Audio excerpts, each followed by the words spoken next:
Welcome to the 2019 Special Report on Paddlesports and Safety. This project was produced under a grant from the Sports Fish Restoration and Boating Trust Fund, administered by the U.S. Coast Guard. It was managed by the American Canoe Association, but would not have been possible without contributions from multiple national partners who lent their expertise and time to create a comprehensive report. Throughout this presentation, we will reference the 2015 Special Report on Paddlesports and Safety as the most recent corresponding report with which to compare the 2019 Special Report. You can find both reports and many other relevant and useful statistics and resources at www.americancanoe.org/resources.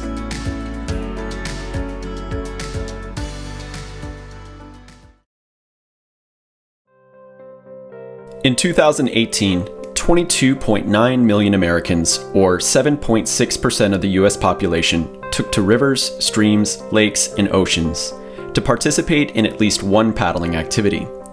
This is a slight increase from the 21.7 million participants in the 2015 Special Report. To break down these numbers, there are 4.7 million participants in South Atlantic region.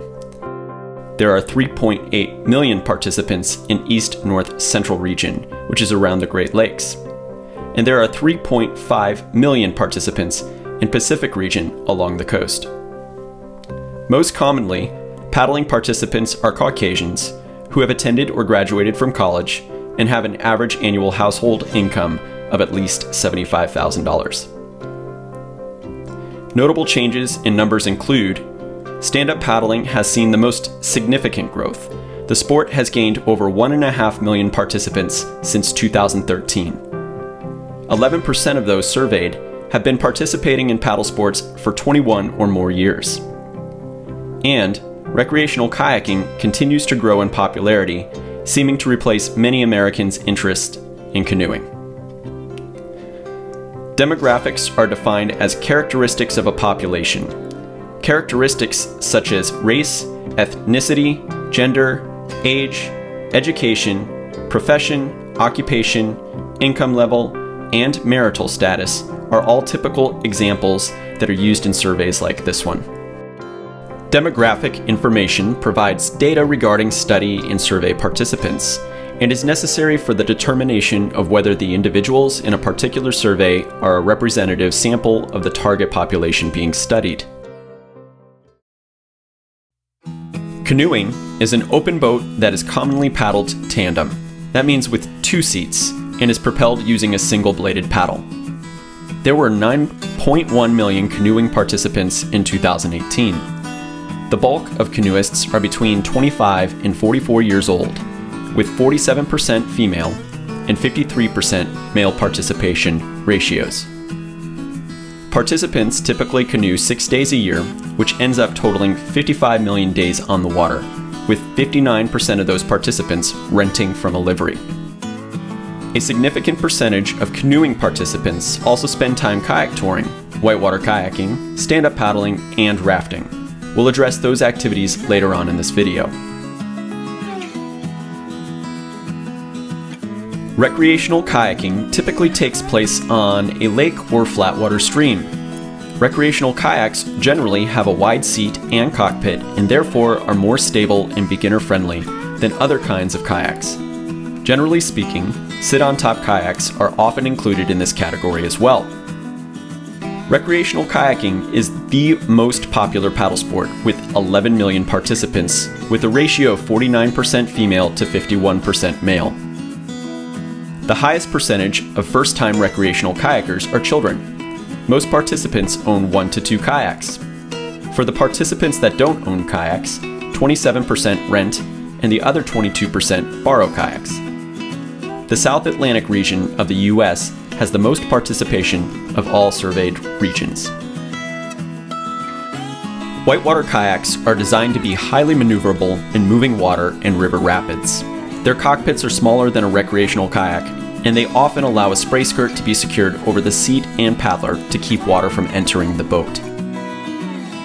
There are 2.6 million participants with 36% female and 64% male. 18% of participants have between 5 to 7 years of experience. More than half, 62%, of participants are between the ages of 18 to 44. The large growth, at 126% in participation between ages 6 and 12, is likely due to river paddling programs at schools, summer camps, and clubs. 44% of participants have sought out whitewater kayaking instruction. The South Atlantic is the most popular region with 620,000 participants. A sea kayak or touring kayak is developed for paddling on open waters of lakes, bays, and oceans. For the purpose of this survey, the term sea kayak and touring kayak are interchangeable. Sea kayaks often include the ability to incorporate a spray skirt. They are usually narrow and very long so that they'll track more efficiently than other types of kayaks. While they often can paddle in a straight line, much faster than other types of kayaks, they are often less stable due to their narrow design. Typical participants are affluent males between the ages of 25 and 34, and 71% of participants own their own touring kayak. More than half of participants were new to sea kayaking in 2018. Organized outings played a large role in motivating first-timers. Female participants are relatively experienced, with typical paddlers having between 2 and 7 years of experience. Participants also tend to be homeowners. Rafting is a unique paddling activity because it requires coordinated teamwork. Rafts are inflatable boats that often are paddled by groups of 2 to 6 people. Rafts are most often paddled down rivers with whitewater rapids and are usually directed by a guide or a trip leader. There were 3.5 million rafting participants in 2018. Female participation is increasing in rafting and paddlesports in general, slowly closing the gender gap in paddlesport participation. 41% of rafting participants have between 3 and 7 years of experience. Stand-up paddleboarding, or SUP, has roots in island surfing cultures, but is now popular all over the country. SUPs can be paddled on any type of waterway and is a great group and family activity. Stand-up paddling participants are 51% female and 49% male, and had 3.5 million participants in 2018. Stand-up paddlers generally spend around 3.9 hours per trip. Typically, participants use on-site rental providers more than any other paddlesport activity participants. The average stand-up paddler spends 6.3 days per year on their board. From 2015 to 2017, there were 1,624 paddling-related injuries and 758 paddling-related deaths. A sizable portion of these deaths were due to drowning. 3 out of 10 paddling participants do not own a life jacket. Life jackets are important safety tools for paddling and general water sports, and are designed to save people from drowning.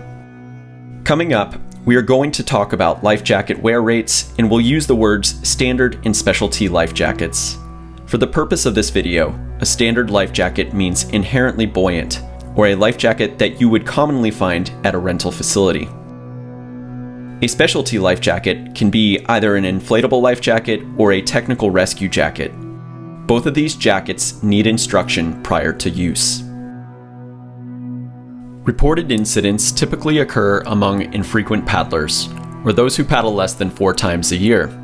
The primary causes of these paddling-related incidents are hazardous waters, which are waves or strong current; operator inexperience, which means the paddler wasn't properly prepared and didn't know what to do in emergency; alcohol use, which means the paddler was impaired and perhaps made some poor choices; weather conditions, such as strong wind, rain, lightning, or storms that impacted the paddling trip; or operator inattention.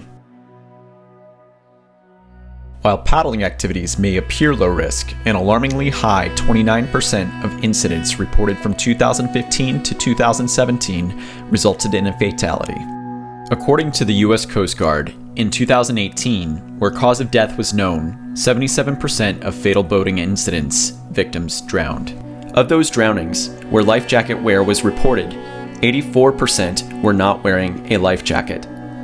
The 30% of surveyed paddlers that do not own a life jacket could be potential contributors to this statistic.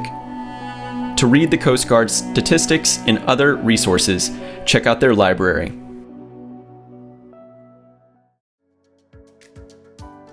Paddlers who kayak, recreational kayakers, sea and touring kayakers, and whitewater kayakers are more likely to own kayaks.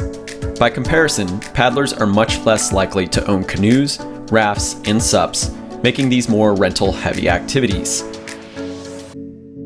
Just like when trying any unfamiliar activity or new experience, sometimes participants seek our instruction, education, classes, or advice before they try something new.